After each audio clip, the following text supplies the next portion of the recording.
Hey everybody, welcome, and thank you for listening to this episode of Marriage Therapy Radio. My name is Zach Brittle. I'm here with Laura Heck. Today we're chatting about a whole bunch of things. Laura has some questions that she wants to get answered, and we dive right in. It's actually a pretty fun conversation. We also have a very big announcement next week, so you want to stay tuned for that episode. In the meantime, we're still working on growing our Patreon base. It is our way of trying to stay on the air and provide quality content for you. We have a couple of really cool behind-the-scenes style offerings for you that are going to kind of kick off really as the school year starts. So if you're in back-to-school mode, add becoming a patron of Marriage Therapy Radio to your list. For now, Laura and I are batting around some ideas. We're going into some reflection that's both personal and professional, which is always fun. This is a very cool conversation. Stick around. You have questions to ask me? Yeah. Okay. I want to know, one, I think that there may be a possibility that you and I can swim in the same pool Saturday. There is a possibility. Okay. Tell me about that. Well, I'm going to be in your neck of the woods. Yeah. And I need to swim. Okay. And maybe you might want to take me to your pool and then we can Sure. swim together. Wouldn't that be kind of fun? Yeah. You need to swim like for exercise, or you need to swim like for fun? Oh, for exercise. I have to train. It's not really for exercise. Ryan always tells me that I'm trying to be the best at exercise, and I'm not. I'm just trying not to die on a triathlon. That's all. So that's one exciting thing is that I would really love to do some physical exercise on Saturday. So that is one piece of the puzzle. The other question that I have for you is, what do you do when you get overwhelmed? Because I am currently in a state of feeling super overwhelmed. I curl up in a ball and I lay on my couch and I usually turn on like a superhero show and then I try to fall asleep, even if it's the middle of the sunniest day of the year. But I'm just kidding. I mean, I do that, but oh that's my not gosh, the answer you were I'm looking like, for. that would be amazing. But there's like quite literally like nothing, no time. Like I'm overwhelmed because I have too many things to do in too short of a time. And so what do you do when you get overwhelmed like that? What is your go-to? I mean, I control what I can control. So, and I have like Sabbath built in. So like Thursday is a really good day. Like I got up I've been up since 7 or so. And Okay. I've gotten a ton done this morning. Like because Is I that didn't. early for you, 7? Or is Yeah, that like, I mean, okay. if my first client's at 9, I set my alarm for 8. Okay. And then I get up and I spend an hour like kind of getting ready and going in, but I don't like Great. do anything. I just, I get up and I putz around and I take a shower and unless I'm swimming, in which case that's just an extra time. But this morning I got up at 7 for basically no reason. I have to meet you till 9. Right. And then I was like You got just a lot doing stuff done. and I kind of just did what I could do, which is nice. Like you're just checking things off. Yeah. But that's built into my Thursday for sure. Okay. All right. But I'm but the short answer to what I'm saying is I control what I can't control. When I'm overwhelmed, Yeah. I control what I can't control. Do you ever start, because there's one thing, like I'm looking at my calendar, I'm going, Laura, you're overwhelmed. You have too many things to do in too short of a time. And so I start like making a list because I'm thinking my head is a little swarmy. I feel like there's a lot going on. Maybe I need to like make a list so that I can see everything. And maybe once I write it all down and I can see everything, maybe that'll help me feel less overwhelmed. Sure. That's controlling what you control. Okay. The other thing is I have like this unwritten rule that you can't start deleting stuff off of your list. Like a lot of people I know would say like, what can you dump? What can you say? This doesn't need to be here. You can just get rid of this on your calendar, like plan it for another day. For whatever reason, I have this unwritten rule that I cannot get rid of anything. I was given a challenge and I just have to deal with the challenge as is. And it's interesting because my mother-in-law, who you know and loves you, obviously. Mm-hmm. I'm her favorite person. Yes, exactly. I think Actually, what is it? What is the inside joke there? She thinks I'm hilarious? Yes. Yeah. She thinks you're hilarious. Yeah. Okay. She will just start dumping stuff off of our calendar. Mm-hmm. She'll be like, I can't come to dinner. I'm not going to go to my, physical therapy appointment. I can't, do this. And for whatever reason, that is not on the list of things that I can do. It's just a rule that I guess I have of like, you just have to deal. You just have to push through. But there's got to be a better way to make this go. So I don't know. I'm just currently feeling very overwhelmed, which is I don't like being late, but I was late for this, and that's not a good way to start the day. Well, the other thing I think is like actually part of it too is like, I think when you're overwhelmed, which is easy to do these days, like you got to lean into gratitude. I don't mean that like in a cheesy way as much as to go, okay, hold on a second, slow down. Mm-hmm. Can we just remember that like we have a roof over our heads and we live in a pretty great place and the sun is out and I've got, I mean, like what just, it seems like kind of remedial sometimes, but I always say that remedial and remedy share the same root. And sometimes when you're overwhelmed, you need to go, let's just go back to like basic fundamental gratitude about whatever, because it's really hard to be grateful and angry at the same time, I've found. But I wonder if you can be grateful and overwhelmed at the same time. I don't know if I've really practiced it in that way, but I think you can be grateful. What I just like is that when I get overwhelmed, it becomes so inwardly focused, very like me focus centric. And usually I'm overwhelmed because I want to do something for somebody and I don't want to let somebody down. And that's part of the reason why I tell myself you can't cancel because you're going to let somebody down. You just got to deal with the way that it is. But it is a very like inward focused centric experience. And when you say gratitude, it literally is just like pulls me up, gives me a bigger perspective. It's not all about you. It's not all about like this moment in time, but you have a lot more to be grateful for. And that actually, the moment you said, I was like, it kind of felt like a little bit of a breath of fresh air. Hey, I want to ask you a question in a non-snarky way because I think there's insight here that may be valuable. Yeah. You don't want to let anybody down, but if I ask you to do something like record an ad, you will let me down by forgetting. You won't let me down by scratching it off your calendar and like making it like and dumping it as though you don't care. Yeah. But there is a part of you that has access to letting people down, and I'm doing that in air quotes. Yeah. By virtue of just forgetting or something. And how do you connect those two things? Like because it's not the letting people down part that you're actually troubled by. It's the maybe the intentional or the willful. Yeah, it's a really great question. I compartmentalize you and the podcast in a different way. But surely that's not unique, right? I mean, like things must fall off your radar from time to time. By way of ADHD or whatever. Well, this is what I mean, right? This is exactly what I'm asking about. Yeah. I'm not asking about me and I'm not asking about the podcast. I'm asking about like, what's the difference between the way you let people down, say as a function of your ADHD, right, versus this thing that you're describing, which is I don't want to make a willful choice to let people down. Gosh, I don't know. I guess I'll go back to what I was saying, which is, and I'm going to be perfectly honest in that it's a value.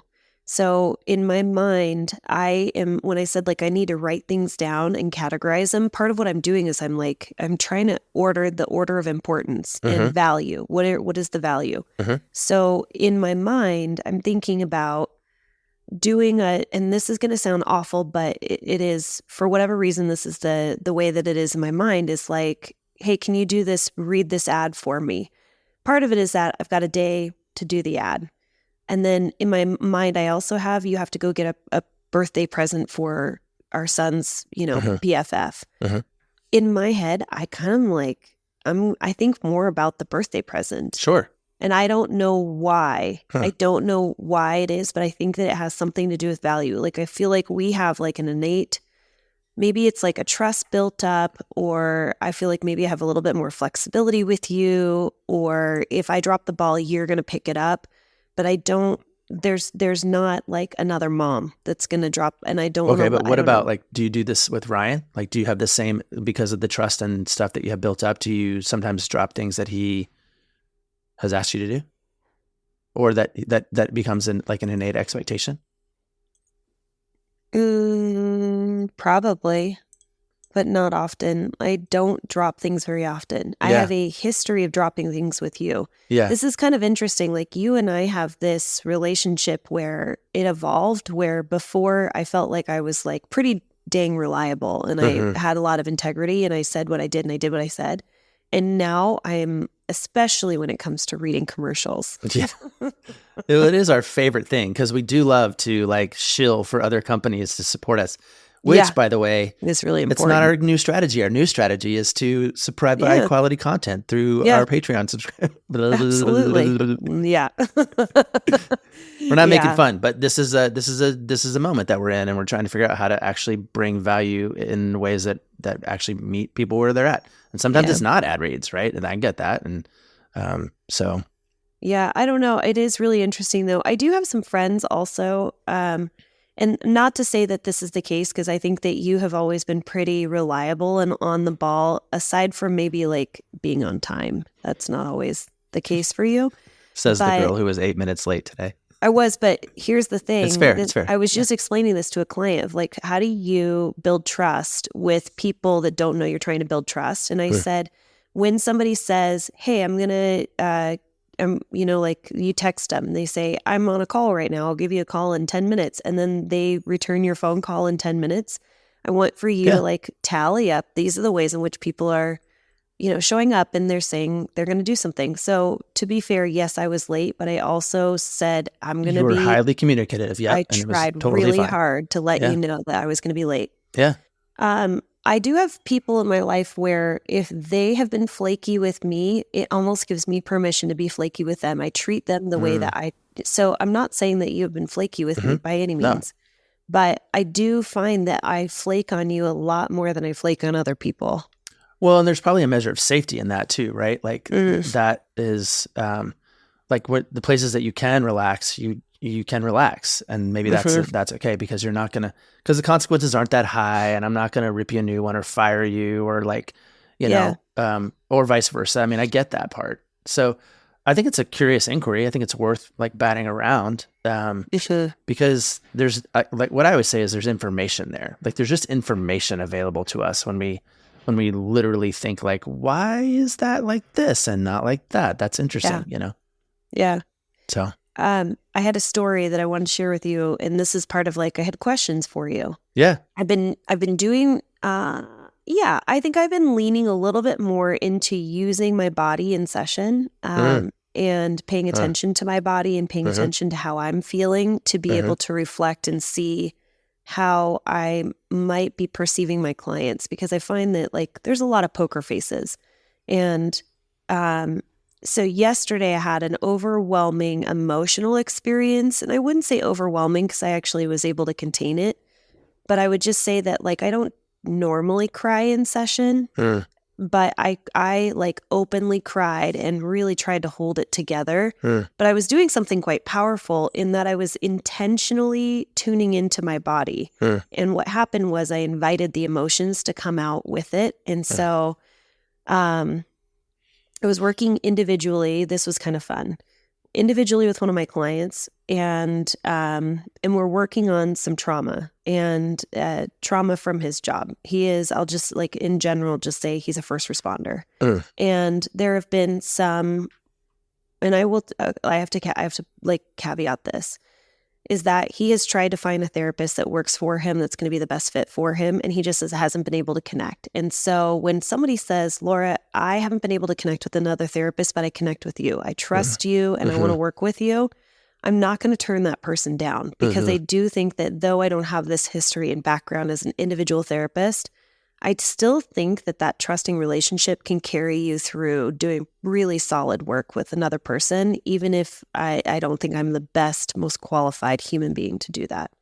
So anyway, I'm working with him and we're processing a traumatic experience that he had on the job that continues to kind of carry with him. And so I ran him through imagery. And it was really lovely, quite beautiful. But I had him sort of describe, we both closed our eyes. I said, I want you to just describe a moment so that I can also carry it in my mind. And then I felt my body. I was paying a really close attention. I was describing what was going on. I said, here's what I'm feeling a lot of tension. And here's how I want to reprocess this. I want you to imagine, X, Y, and Z. And I'm like, it was like an ugly cry because I'm trying to talk him through, but I'm also feeling all of this emotion. And it was a really cool experience, but wow, is that draining as a therapist. I got done and I was like energized and exhausted at the same time of being able to use my body in session in a way to give me information about not only him, but about the experience that he went through. And then trying to introduce new emotion and new thoughts into this traumatic experience. But I left that experience thinking, holy cow, to be like a trauma worker or someone that is helping others process, that must be really exhausting. And I understand boundaries, but I also think as a therapist, sometimes we have to be very, we have to let our boundaries down enough to be able to feel with our clients in a way. Does that make sense? Yeah. Yeah. I mean, as I'm listening to you, I'm like, that sounds terrifying to me. There's no way I could pull that off. Really? Well, I bet you could. I don't want to. I mean, I like couples work because it's systems work, and I can It's sort so of bail boundaried. out of the intense traumatic moment from time to time. And I, this is the thing I tell people all the time. I'm not your best bet when it comes to individual work, because I resist the thing that you're describing, which is being like fully present with that moment is impressive. And people who do that every day, people talk to me, they say, oh, it must be so hard what you do. Right. And I'm as like, a couples therapist. It's not really, because I mean, I'm not doing the thing that you're describing, which is Totally. deeply feeling with Right. another person. Yeah. I did 10.5 hours yesterday of therapy, and Whoosh. I came home and I was like, let's go. What do you want to do? Because, but if I'd done 10.5 hours of what you just described, Totally. I would have crawled up in a fetal position on the couch and watched a superhero show and tried to fall asleep as fast as possible. Yeah. It just makes me think about like I was feeling at the same time as he was feeling. And, we dipped into it for about 20 minutes and then we came out of it. And when we were done, I had so much appreciation for what he was doing in session with me, of being like, wow, that was hard work. And I'm so appreciative of your ability to trust me to take you there and that you like followed me into it. But and I will say, like, if you're a therapist and you're listening to this, you're like, Laura, what the hell are you doing? You're not a trauma worker. I'm not. But I know that I can contain a safe space. I know that I can lead by example. I know that I was modeling like what it's like to experience emotion when it comes out, and just have it be okay to experience that emotion.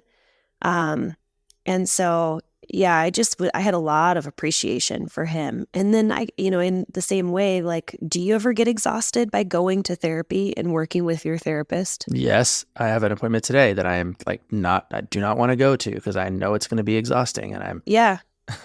Yeah. So.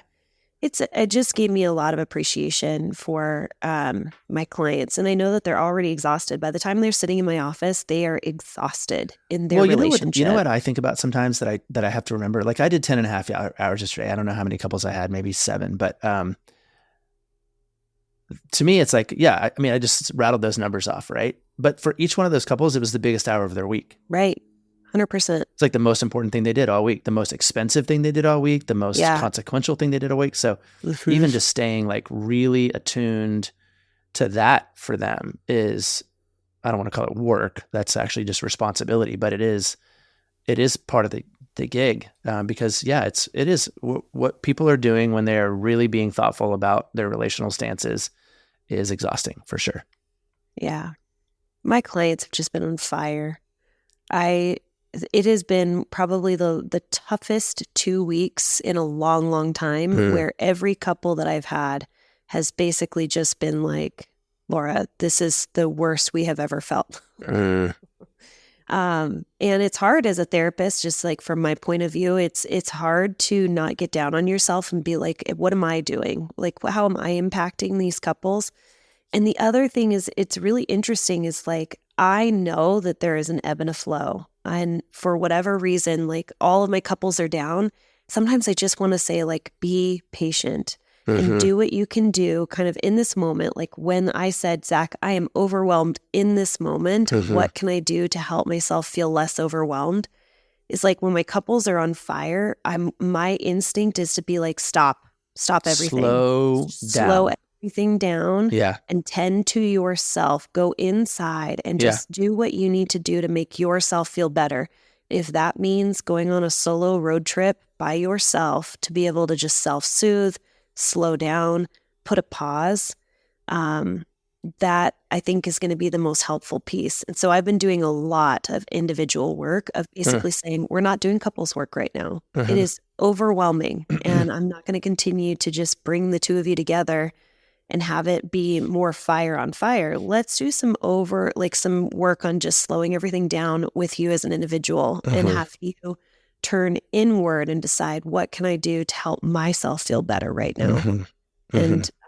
And if you can ride that wave, oftentimes relationships will correct. It's about patience and just knowing that this is the ebb and the flow of this relationship.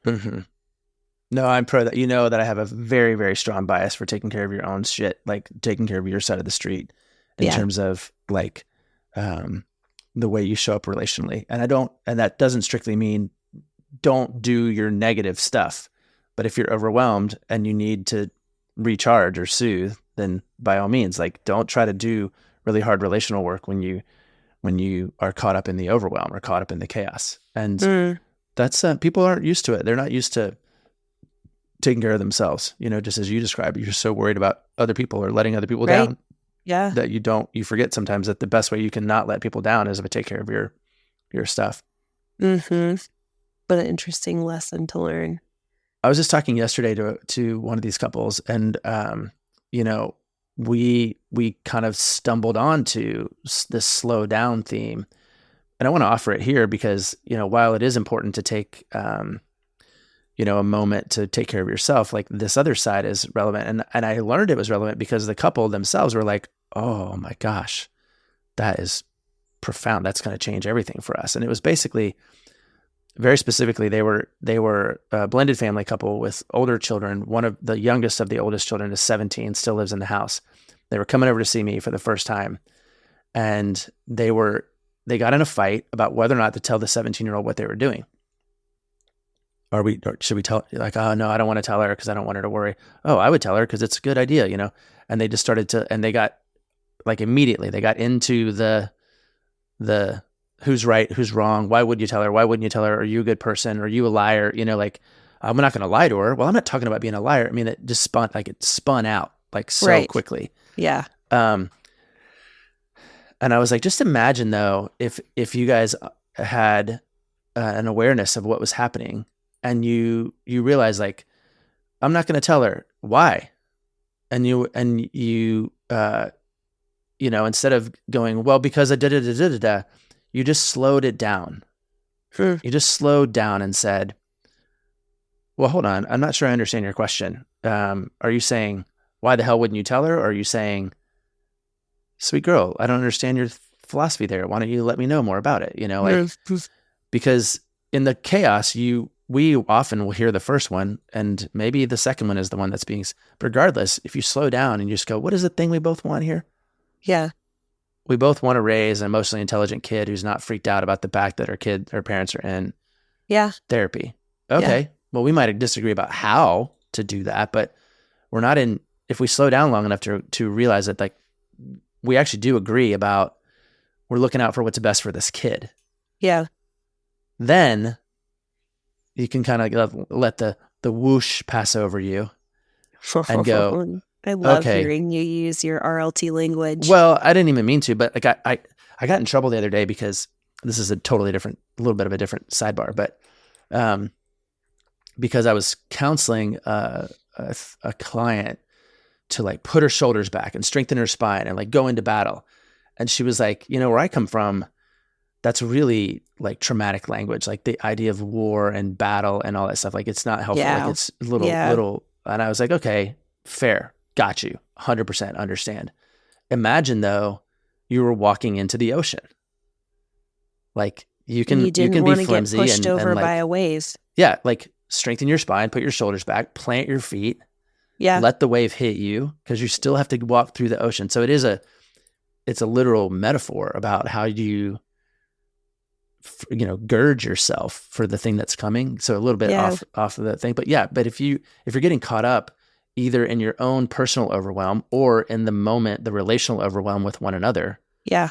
I think you do have to plant your feet, but not defiantly as much as securely. Yeah. And then,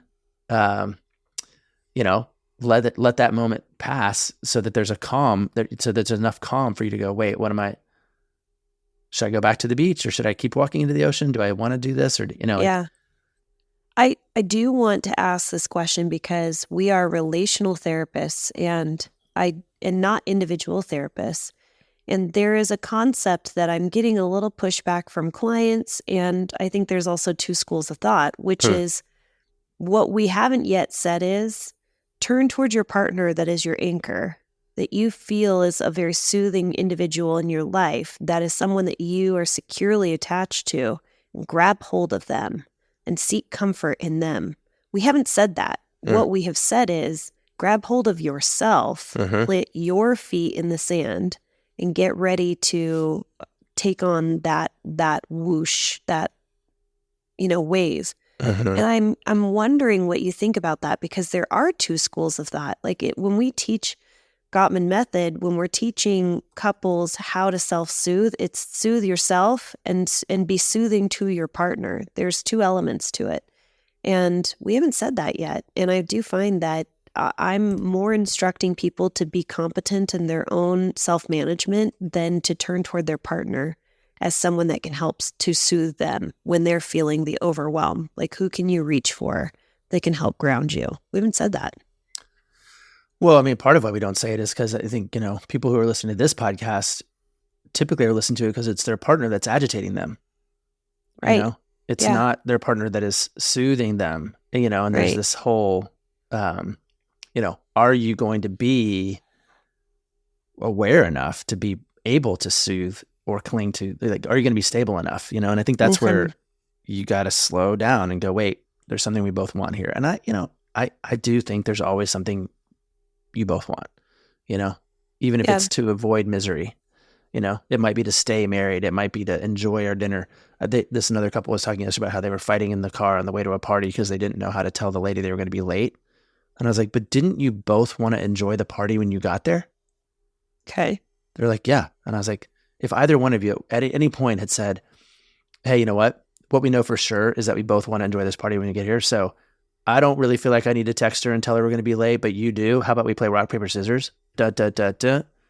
And then now we're clinging to each other. We've appealed to a higher power. We've said our shared goal is more important than our individual baloney that we have. Yeah.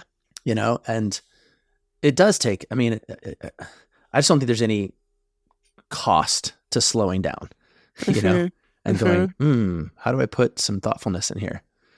And when couples can learn that to do that for each other, that's amazing. Yeah. I want to talk about like the practicality of actually slowing down. Like, what does it look like when each person is trying to be heard, trying to feel understood, and so they're talking at each other, and it's opposing point of views, and they're just going at it. The practicality of like actually, like if they hear Zach's words in their head saying slow down, do you think that it makes sense for them to actually go, I am going to slow down? And it literally slows the pace of conversation down enough for them to say, now what is it that we both want? What is this higher power that we're seeking? Yeah. I'm thinking about when I was in college and learning to become a teacher, and they tell you how to do all this stuff before you ever get in the classroom. So like, you don't know how to do it, right? But if your classroom is rowdy and they're throwing paper planes and they're all over the place, and then you could be like, stop throwing the planes. Yeah. Or you could stand in the front of the room and be like, all right, so hey, we're going to turn to page 65 in our books, and I want you to get your pens out, and then let's make sure that we have, and it forces them to be like, wait, what's happening right now? And I wasn't very good at this strategy, which is why I bailed out as a teacher after like a year and a half.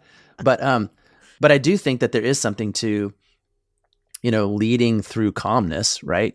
So the part about what you're describing is there's a version of it that sounds really condescending, Mhm. I am going to, or how about we slow down? Or why It don't you is completely calm down? condescending. I'm better than you You know, because you're but if losing you do just sort control of and go, I'm in control. yeah, or but if you're like, hey, blah, blah, blah, blah, blah, blah, yeah, you know what, yeah, there, you know what, you might be right. And I mean, maybe it's more in the line of like the accepting influence part, Mm. but I think that there is like practically, sure, lower your voice. I have said it a ton of times on the podcast, like just say, you know what, I got to go to the bathroom. Sorry, I have got to pee. Go splash Yeah. some water in your face. Like bring your actual heart rate down, Yeah. or code together that we like. My favorite repair, again, I've said it a million times. My favorite repair is I'm banging my hand on my head. We're doing it again. I'm We're such doing a that thing that dummy. we always do that is unproductive Totally. and unhelpful. Yeah. Which means we're not actually here. We're not actually present. Why don't we just take a quick break, or whatever? What did Terry and Belinda say the other day? They were like, hey, do you want to fight? Like they'll go to the bathroom, come back. I don't really want to fight. Do you want to fight? No, You I still don't really want want to to fight. fight? No. You I want don't to really wanna waste fight. an hour of our lives Yeah. just talking How at about we each not other fight? and getting angry? Yeah, why don't we just go read a book on the deck? Okay. Yeah. I was telling this again. I was probably on fire yesterday, actually. But I said, almost everything you're arguing about is not important. Almost everything is really not the issue, so you got to slow down and check in with what the issue is. Yeah. I don't feel like a good person. I feel like you don't trust me. I feel like this is never going to change. Those are important conversations that you must have quietly, Yeah. I have couples. I imagine like not a lot of couples are going to come into a conversation the way we teach them, which is, okay, everybody, we've got a problem that we're going to solve. Let's talk about what the problem is. And then we're going to figure out, okay, now let's go ahead and draw our circles. Like that doesn't happen. What happens is you spiral out. You're both frustrated with each other. You've offered a few repairs. And then all of a sudden you remember Zach saying, slow down. And then this is the point where I would say things like, hey, what are we really talking about right now? Like, I'm pretty sure there's a couple conversations happening at the same time, and that's chaotic. But what is like at the core essence of what is it that we're really talking about? Is there a problem that we can both zero in on? And then what do we both want? What's the goal? What are we hoping to accomplish? What's really important for me to know about your position at this very moment? Like, what is that? So, I guess the slowing down part would be just sort of, we keep circling around this idea of just like ground your feet and figure out, like, get your bearings for a second. Where are you? What are you hoping to accomplish? Put your feet on the ground. Yeah. Look around. Look for what you can be grateful for, and trust that this partner that you're with. Again, how many conversations go better? Conversations always go better if you're like, this is my chosen partner that loves me and that is sharing life with me and that wants to raise a great family with me and that wants to like, I chose this person, and there's a lot of good here. Maybe not a lot more good than bad, but like you lean into gratitude for a second long enough to go, okay, what are we doing? Yeah. Hey, speaking of leaning into gratitude, what are like the top two things right now? Like today, Zach Brittle, this is a Thursday at 9:45 a.m. What do you have gratitude for right now? I got to listen to some really cool music this morning. I listened to a podcast about beds, believe it or not. Okay. I think what that represents for me is that for about an hour and a half this morning, I was not hurried. I was not, I was listening to things for pleasure. Yeah. I was just able to kind of like knock a couple of pins off. We have our Iron Chef party coming up here in a couple of weeks. Oh, fun. So what are you making? We haven't decided on the final ingredient yet, but I think it's going to be citrus. Okay. Like, do you know what you can do with citrus? Are you making the dessert? Because remember we had that episode and we learned how to make the lemon bundt cake. Oh, yeah. I was literally just I don't have thinking dessert about that this time. But yeah, I just got to do a lot of things for pleasure. This afternoon, I get to go to therapy, which I don't really want to do, but I'm always glad that I do that. And I'm having lunch with a an old good friend who's about to move out of Seattle. So I have a lot of Thursdays are a good day and the sun is shining. Good. Yeah. So Lots of gratitude. that's a couple things that are kind of on my mind. I've really decided like there are enough people in my life who are kind of Debbie Downers. And I've just sort of decided that they don't get to like ruin my day. Yeah. And so I'm just, I don't know. It was fun to kind of claim that for myself and then listen to, if you want to listen to a song that'll just kind of delight you. I do. It's go dial up on Spotify. I'm From New Jersey by John Gorka. Okay. It's just it's a song that like you can't sort of help but enjoy, especially if you're from New Jersey or Ohio or Texas. Why those three? Does he mention those? You got to states listen as to the well? song. Okay. And you'll find out. I'm Yeah. going to listen to it. You need to ask me what I have gratitude What for. about you? I was about to say, what about you? Oh my What's on gosh, your? thank you so much Yeah. for asking. Yeah, you're welcome.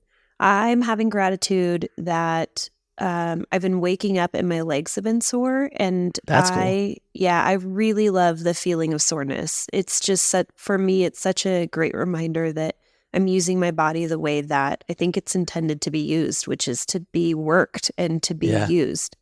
So that's really neat. I've been running more consistent. I've been using this app. I just have to say, if you're a runner, I'm totally pumped on this. This is not an ad read. I've been using this app called Runna, and it was given to me and then my teammates for running the New York Marathon for free. It was kind of part of our subscription, I guess. And it's really great. But yeah, I've been running consistently shorter distances, but following, the instructions of how to run with this app. So that's one. I enjoy the body soreness. What is another thing I have gratitude for? I've been pretty grateful, even though my house is like a disaster zone, which is part of the reason I'm feeling overwhelmed of having it look and feel the way I want it to feel. So just being in my house after being out of it for 9 months during the remodel, it feels really lovely to be in the house. So Cool. Yeah. All right. Let's land this plane. I do want to say, hold on, you mentioned citrus, and I'm going to include this in Patreon because I want to do a little bit of a longer thing. If you follow us on Instagram, there was a few photos that got posted recently where I had my moms come over, my mother-in-law and my mom. And the thing is, they're both single women, and they're in their 70s and 60s, and they don't want to cook for themselves. So I took it upon myself to say, great, come over to my house, and once a week we're going to do like a big batch of food, and then we'll distribute it so that you can eat off of it. And so we made orange chicken, which is a citrus ingredient. Yeah, it is. Yeah. So orange chicken, pot stickers, and then pork fried rice. And we made orange chicken last night, except it was from Trader Joe's. Yeah, I know which one you're talking about. Yeah. You can either buy it from Trader Joe's or there's a big bag at Costco. Yeah. Both of them are crap compared to my homemade orange chicken, FYI. Just saying. So we are hoping to be sponsored by the app called Runna, but we will not be sponsored by Trader Joe's or Costco, who we just called their food crap. Oh, yeah, sorry. No, it's okay. It's not crap. I love Trader Joe's. I'm actually going pretty soon. We're going to make sloppy joes tonight. But Right on. Hold on. There was one more thing I was going to say.